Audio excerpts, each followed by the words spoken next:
नमस्कार दोस्तों। संकट में भारत, जो भी आपने थंबनेल पर देख करके इसको क्लिक किया है, इसका मतलब आपको जानना चाहते हैं, आपके अंदर वो क्यूरियोसिटी है जानने की कि कैसे भारत संकट में है। और ये बिल्कुल ही जस्टिफाइड है। मैं प्रूव कर दूंगा रिपोर्ट्स के अनुसार कि भारत बहुत ही बड़ी संकट में फंसने वाला है। लेकिन उसके पहले मैं बताना चाहता हूँ कुछ बातें, जैसे होशियारी तो उसी में है ना कि दूसरे को ठेस लगे फिर भी सीख आपको मिल जाए। लेट्स एज्यूम करते हैं कि अगर आज हम पे चाइना हमला कर दे, मीन्स भारत पे हमला कर दे, भारत कितने दिन तक सरवाइव कर पाएगा? 1 महीने, 2 महीने, 6 महीने, साल भर, 10 साल, कितने दिन तक? आप अंदाजा लगा के देखिए। अगर आप ऑनेस्टली सोचोगे तो कहोगे कि भारत सरवाइव जरूर करेगा, भारत आक्रमण भी करेगा, लेकिन हो सकता है कि लास्ट में चाइना जीत जाए, क्योंकि उसके पास बहुत ही मात्रा में जीडीपी, उसका जो डिफेंस है वो बहुत ही स्ट्रांग है। भारत के हर मामला में चाइना शायद अभी आगे है। आप सोचोगे कि यार पाकिस्तान को तो भूल ही गए।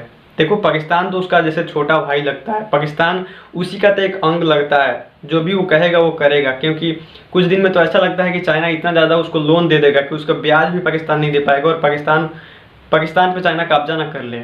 शायद ऐसा हो, होप्स हो फ्यूचर में। लेकिन उसके पहले मैं आपको बताना चाहता हूँ, रियलिटी से आप वाकिफ़ हो जाइए।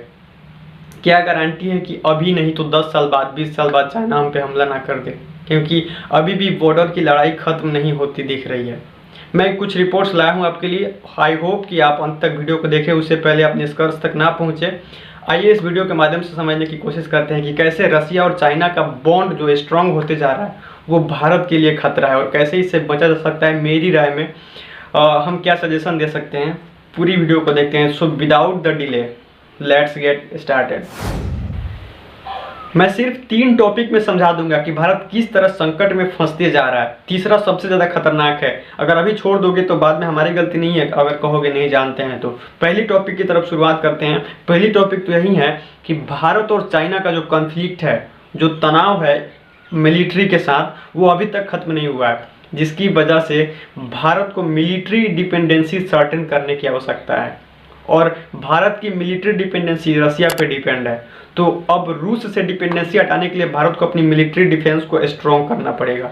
दूसरी टॉपिक ये है रसिया चाइना रिलेशनशिप। ये बहुत ही बड़ी संकट है, थोड़ी गौर करके सुन लेना कि चाइना जो है रसिया का सबसे बड़ा ट्रेड पार्टनर है, और दोनों में एक चीज़ कॉमन है कि जो चाइना है और रसिया है, इन दोनों का जो दुश्मन है वो सेम है, यूएस और यूरोप। तो एक कहावत तो सुनी होगी ना आपने कि दुश्मन का दुश्मन दोस्त होता है। तो इसके चलते चाइना और रसिया दोनों ज़्यादा करीब होते जा रहे हैं, क्योंकि इन दोनों का दुश्मन भी तो सेम है। और ये भारत के लिए बहुत ही बड़ी संकट हो सकता है। अगर रसिया चाइना में जितनी ज़्यादा नज़दीकियाँ बढ़ेगी, उतना ही भारत के लिए परेशानी का सबब खड़ा होते जाएगा। मेरे यार, ये बिल्कुल हवा में बातें नहीं की जा रही है, बल्कि ये जस्टिफाइड भी लगती है। अगर आपको अब भी भरोसा नहीं होता तो तीसरा रिपोर्ट देखने के बाद आप पक्का मान जाओगे कि चाइना और रसिया के बीच जरूर कुछ ना कुछ क्लोज होते जा रहा है। तीसरा पॉइंट देखने के बाद आप जरूर मान जाओगे कि ये बातें कहीं ना कहीं से जरूर सही तो लगती है। इसको थोड़ा डिटेल्स में समझने की कोशिश करते हैं। 10 नवंबर 2021 को रूसी सेना यूक्रेन के बॉर्डर पर तैनात किया जाता है, इस बात की पहली खबर आती है। 28 नवंबर को वेरीफाई भी हो जाता है कि हाँ, रूस की 1 लाख सेना जो यूक्रेन के बॉर्डर पर तैनात है। कुछ दिन वेरीफाई होने के बाद रिसर्च होता है तो पता चलता है कि हो सकता है कि जनवरी के मिड में या जनवरी के लास्ट तक रूसी सेना हमला कर सकती है यूक्रेन पे, लेकिन ऐसा बिल्कुल नहीं होता है। कुछ दिन के बाद र्यूमर फैलता है कि रूसी सेना अब वापस आना शुरू हो चुकी है, लेकिन ये बिल्कुल ही गलत होता है। उसके बाद ये पता चलता है, एक्सपर्ट्स और रिपोर्ट्स बताते हैं कि इसके लिए चाइना ने प्रेशर दिया था कि अभी कोई भी रूस हमला ना करे, क्योंकि उसका बीजिंग ओलंपिक्स चल रहा था और चाइना चाहता था कि बीजिंग ओलंपिक्स में कोई भी खलल ना डले किसी भी लड़ाई को लेकर के, क्योंकि हो सकता है कि लड़ाई में उसको भी पार्टिसिपेट करना पड़े या कई सारे अन्य देश जो इसमें पार्टिसिपेट करें, तो उसके चलते बीजिंग ओलंपिक्स में इंटरप्शन ना हो। उसके चलते चाइना ने प्रेशर दिया था।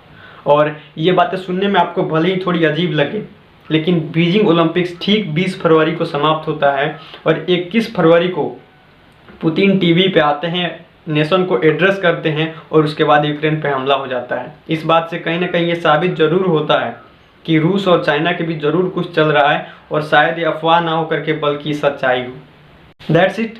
रसिया चाइना से इन्फ्लुएंस है। आप कहोगे पागल है क्या, अभी थोड़ी नहीं इंडिया और चाइना का युद्ध हो रहा है। लेकिन एक बात बताओ यार कि एग्जाम एक दिन देने के लिए साल भर पहले से पढ़ाई करते हो कि नहीं करते हो? बस उसे ही कुछ एज्यूम कर लो एक बात है जो दिमाग को ये खाए जा रही है कि अगर इंडिया और चाइना का युद्ध होता है, let's clear about this, I don't want any war with any other country, लेकिन जानना तो जरूरी है ना कि अगर इंडिया और चाइना का युद्ध होता है तो जो रूस है वो किसका साथ देगा, चाइना का या इंडिया का।